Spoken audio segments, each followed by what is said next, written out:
स्वागत है आप सभी का अपने चैनल एकलव्य स्टडी पॉइंट पे। और मेरा नाम है सचिन। और आज की इस वीडियो में हम क्लास 12 की हिंदी कोर का जो ये एपिसोड नंबर 3 है देखने वाले हैं।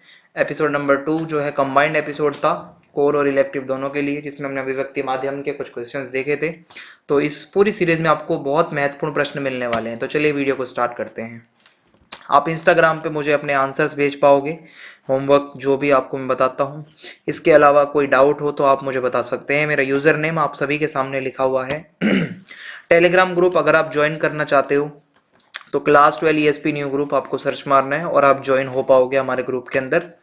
वेबसाइट पे आपको नोट्स प्रोवाइड करवा दिए गए हैं। www.eklavyastudypoint.com हमारी वेबसाइट है। So please visit our website for notes. तो हमारे सामने गद्यांश आया हुआ है, ठीक है, बाजार दर्शन से। बाजार में एक जादू है, वह जादू आंख की राह काम करता है। वह रूप का जादू है, पर जैसे चुंबक का जादू लोहे पर ही चलता है, वैसे ही इस जादू की भी मर्यादा है। जेब भरी हो और मन खाली हो, ऐसी हालत में जादू का असर खूब होता है। जेब खाली पर मन भरा ना हो, ठीक है, जेब खाली पर मन भरा ना हो तो भी जादू चल जाएगा। मन खाली है तो बाजार की अनेकानेक चीजों का निमंत्रण उस तक पहुंच जाएगा। ठीक है, कि मतलब आपको समझ में आ गया होगा कि ये क्या कहना चाह रहे हैं हमें। अब हम अपने प्रश्नों की तरफ चलते हैं। बाजार के जादू को कौन सी इंद्रियां पकड़ती है? आंख, जीभ, नाक या कान?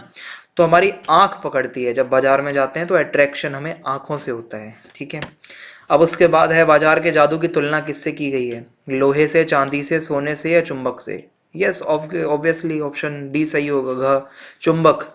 जैसे चुंबक अट्रैक्ट करता है चीजों को, वैसे ही बाजार जो होती है वो भी हमें अट्रैक्ट करती है। फिर अगला प्रश्न है, जेब भरी हो और मन खाली हो से क्या तात्पर्य है? ये आपके लिए होमवर्क है, आप इसके ऑप्शंस को अच्छे से पढ़ लीजिएगा।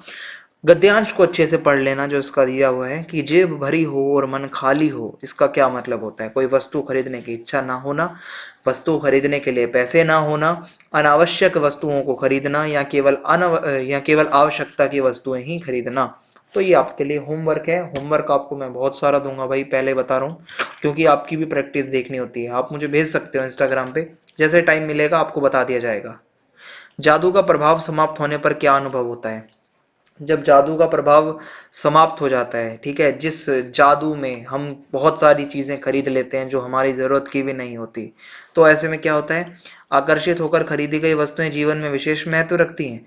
या अगर आपने कोई ऐसी चीज अट्रैक्ट होकर खरीदी है, बहुत ज्यादा उस टाइम पे अट्रैक्शन हो गया था, पर जीवन में कोई उसका महत्व ही नहीं है, यस, यही हमें फील होता है। तो घ सही हो, सॉरी, ख सही हो जाएगा कि जो चीजें हम अट्रैक्ट होकर खरीदते हैं, बाद में पता चलता है इसकी तो कोई वैल्यू ही नहीं है हमारी लाइफ में, बस हमने अट्रैक्शन में इसको खरीद लिया। फिर अगला प्रश्न है, अभिमान की गिल्टी को और खुराक मिलती है, इससे क्या तात्पर्य है? अभिमान की गिल्टी को और खुराक मिलती है।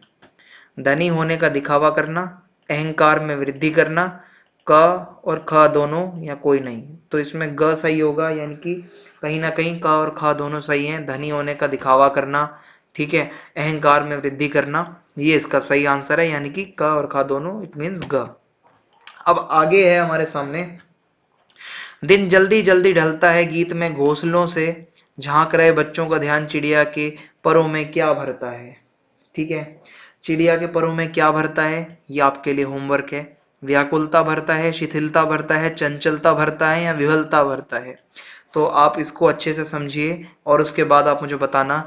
नहीं पता है अगर आपको तो मेरी वीडियो देखो, लेकिन होमवर्क जरूर करो। मैंने ये पूरी कविता अच्छे से समझा रखी है, डिस्क्रिप्शन में प्लेलिस्ट है, आप सारी कविताओं को अच्छे से पढ़ो। जब भी कहता हूँ पहले कविताएं देखो, तब आपको ये एमसीक्यूज मदद देंगे।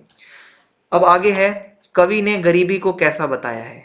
ठीक है, सहर्ष स्वीकारा है कविता के आधार पर बताइए। अब ये क्वेश्चन थोड़े अलग हो गए हैं, ठीक है। तो कवि ने गरीबी को कैसा बताया है? शर्मीली, गर्बीली, सुखदाई या दुखदाई? तो गरीबी को गर्बीली बताया है, ठीक है, कविता के अंदर। तो ऑप्शन ख सही हो जाएगा इसके अंदर। आगे बढ़ते हैं अब हम। नैतिक सबलता के आगे कौन सी शक्ति चूर चूर हो जाती है? पैसे के व्यंग की शक्ति, पद के व्यंग की शक्ति, आध्यात्मिकता की शक्ति या धार्मिक शक्ति? तो इसके अंदर कहीं ना कहीं ऑप्शन जो क है वो सही होगा कि नैतिक सबलता के आगे पैसे की व्यंग शक्ति जो है वो चूर चूर हो जाती है। ठीक है, तो का हमारा यहाँ पे सही हो जाएगा आंसर। अब आगे है, इंद्र सेना पर कैसा पानी डाला जाता है? कीचड़ वाला पानी, गंगा का पानी, तालाब का पानी या घरों में संभाल कर रखा हुआ पानी? तो इसमें घ जो है आपका सही होगा, घरों में संभाल कर रखा हुआ पानी डाला जाता है इंद्र सेना पर, ठीक है।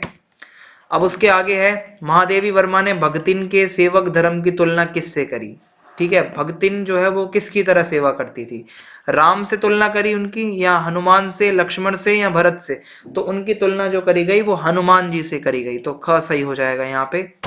आगे बढ़ते हैं, बिना मुरझाए क्या महकती है, वो कौन सी चीज है जो बिना मुरझाए महकती रहती है, नदी, सरिता, कविता, या वनिता। तो इसमें कविता सही आंसर होगा, कविता कभी मुरझाती नहीं, कविता हमेशा हमें खुशी देती है, हमेशा महकती रहती है। अब उसके बाद है, कहानी सिल्वर वेडिंग में किशन दा की मृत्यु के संदर्भ में जो हुआ होगा से कहानीकार का क्या तात्पर्य रहा है, सटीक विकल्प का चयन कीजिए। यानी कि ये जो इसमें बताया गया है कि जो हुआ होगा, तो आपको एक अंदाजा लग गया होगा कि कुछ पता ही नहीं है क्या हुआ है। तो लेखक मृत्यु से बहुत दुखी है, ये होगा, या लेखक को मृत्यु का कारण पता है, या लेखक मृत्यु के कारण से अपरिचित है, या लेखक का मृत्यु से कोई फर्क नहीं पड़ता इसे। तो ग सही होगा, लेखक मृत्यु के कारण से अपरिचित है, जब भी वो कहता है कि जो हुआ होगा, नहीं पता होगा जब भी तो कह रहा ना होगा, तो ग सही हो जाएगा। अगला प्रश्न है अब हमारे सामने, यशोधर बाबू के अनुसार क्या कार्य किशनदा की परंपरा के विरुद्ध था, ठीक है। कौन सा ऐसा काम है जो किशनदा की परंपरा के खिलाफ था, कर्मचारियों की सुस्ती पर कटाक्ष करना, कर्मचारियों के साथ हंसी मजाक करना, कर्मचारियों के कार्य में मदद करना, कर्मचारियों के साथ बैठकर चाय पानी पीना, और गपशप में वक्त बर्बाद करना। तो ये सही होगा, ये सारी चीजें जो जो घ में बताई गई हैं आपको, ये किशनदा की परंपरा के विरुद्ध थी, ठीक है। तो यहाँ पे सही हो जाएगा लास्ट वाला ऑप्शन हमारा, जो गपशप करना और ये सब वक्त बर्बाद करना, ये किशनदा की परंपरा के विरुद्ध था। अब आगे है, किसके कहने पर लेखक के पिता उसे विद्यालय भेजने को तैयार हो जाते हैं, सौंदलगेकर के, दत्ताजी राव के, लेखक की माँ के, या वसंत पाटिल के। तो इसका ये भी आपके लिए होमवर्क है। आज आपके पास लगभग 2 से 3 प्रश्न हो गए हैं होमवर्क के लिए, तो आप अच्छे से इसको ढूंढना, रिसर्च करके फिर इसका आंसर आप हमें बताना। अब हमारे सामने अगला प्रश्न है, किशनदा को अपना आदर्श मानने के कारण यशोधर बाबू नई पीढ़ी के साथ तालमेल नहीं बैठा पाते, क्योंकि वो जो है अपना किशनदा को आदर्श मानते हैं, आइडियल, पर यशोधर बाबू नई पीढ़ी को मतलब सही नहीं समझते, क्यों, वे उनके संस्कारों को अपनाते हैं, इसलिए यशोधर बाबू जो है वो किशनदा के संस्कारों को अपनाते हैं, या उनकी रूढ़िवादी और परंपरावादी विचारधारा को अपनाने के कारण, या नई पीढ़ी उन्हें इम्प्रॉपर लगती थी, या उपरोक्त सभी। तो लास्ट ऑप्शन सही होगा, उन्हें नई पीढ़ी इम्प्रॉपर लगती थी, समहाउ इम्प्रॉपर, उनको सही नहीं लगती थी, वो पुराने विचारधारा वाले थे। सो लास्ट इसमें सही हो जाएगा। इसी के साथ हमारी वीडियो खत्म होती है, सभी वीडियोस को देखते रहिए, चैप्टर की वीडियोस बना दी हैं, कविताएं सारी बना दी हैं, तो आप प्लीज देखिए। चैनल को सब्सक्राइब करना ना भूलें, ज्यादा से ज्यादा वीडियो को शेयर कर देना। जय हिंद, जय भारत, धन्यवाद।